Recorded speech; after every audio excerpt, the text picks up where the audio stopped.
প্রিয় ছাত্রছাত্রীরা, আজকে তোমাদের জন্য নিয়ে এসেছি পঞ্চম শ্রেণীর গণিতের কিছু প্রশ্ন। এই প্রশ্নগুলো তোমরা খুব ভালো করে বাড়ি থেকে প্র্যাকটিস করে যাবে। এই নিয়মেরই অনেক প্রশ্ন তোমাদের পরীক্ষায় আসতে চলেছে। এবার দেখে নেওয়া যাক কোন কোন ধরনের প্রশ্ন তোমাদের পরীক্ষায় আসতে চলেছে।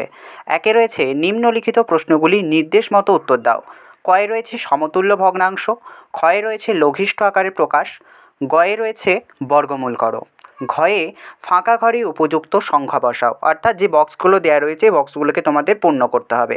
ইংয়ের দাগে রয়েছে শূন্যস্থান পূরণ করো। আয়তক্ষেত্রের অর্ধপরিসীমা, অর্থাৎ অর্ধপরিসীমার সূত্রটা তোমাদেরকে এখানে লিখতে হবে।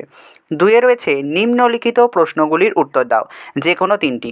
এখানে চারটি দেওয়া রয়েছে, তোমাদের যে কোনো তিনটে প্রশ্নের উত্তর দিলেই চলবে। কয়ে রয়েছে ছোট থেকে বড়, অর্থাৎ তোমাদের ছোট থেকে বড় সাজাতে হবে, কোনটা ছোট বড় তারপর এরকম অনুযায়ী। দাগে রয়েছে বিয়োগ করো, অর্থাৎ ভগ্নাংশের বিয়োগ এখানে আমাদের করতে হবে।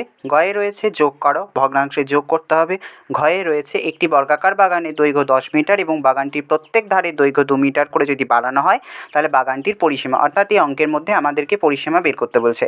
তিনের দাগে রয়েছে যে কোনো তিনটি প্রশ্নের উত্তর দাও। এখানে মোট 5টা অঙ্ক দেওয়া রয়েছে, 5টার মধ্যে তোমরা যে কোনো তিনটে উত্তর দিয়ে আসবে।